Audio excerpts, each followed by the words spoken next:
Saudara, di tengah kebuntuan negosiasi dengan Iran, Presiden Amerika Serikat Donald Trump terbang ke Tiongkok bertemu Presiden Xi Jinping, membahas kerjasama ekonomi hingga ketegangan geopolitik global termasuk Selat Hormuz.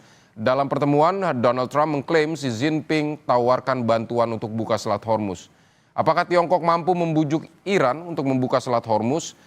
Berikut analisis pakar hubungan internasional Universitas Parahyangan Julius Purwadi Hermawan dan pengamat Timur Tengah Badan Riset dan Inovasi Nasional Nostalgiawan Wahyudi. Dalam pertemuan kemarin kan masih ada beberapa hal yang gantung ya, utamanya misalnya terkait dengan isu Taiwan.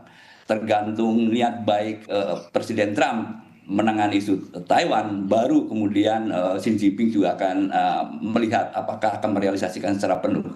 Tetapi kalau kita lihat niat baik Tiongkok dari awal, saya kira itu akan dilakukan gitu ya.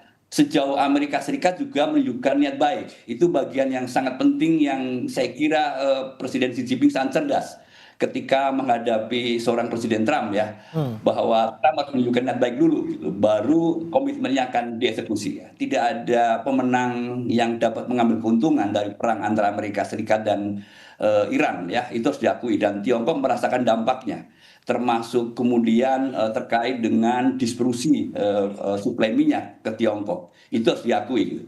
Jadi kalau kita membaca niat baik dari Tiongkok yang visioner gitu, bahwa sesungguhnya yang diinginkan adalah penghentian perang antara Amerika Serikat dan Iran. Itu pandangan saya. Sisi dari Iran itu sudah sangat signifikan ya, ketika sejak Iran dan Amerika mau untuk duduk dalam negosiasi di Pakistan. Jadi meskipun secara profil itu merupakan salah satu upaya dari Pakistan, tetapi kita tidak bisa menafikan bahwa Cina memberikan garansi kepada Iran untuk duduk dalam negosiasi.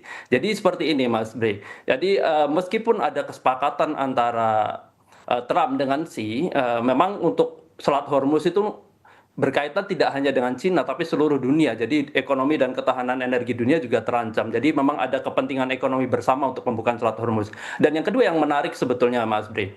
Jadi ada ketidaksepakatan ya tentang nuklir ya yang tidak diungkapkan secara gamblang antara Trump dengan Cina. Ya, Trump mengatakan bahwa Cina sepakat untuk tidak menyediakan senjata nuklir bagi Iran. Namun ada hal yang tidak diungkapkan ya, yaitu bahwa Cina tetap tidak sepakat membatasi nuklir untuk keperluan sipil ataupun damai. Itu yang perlu kita canangkan. Jadi kita bisa melihat di sini secara diplomatik ya.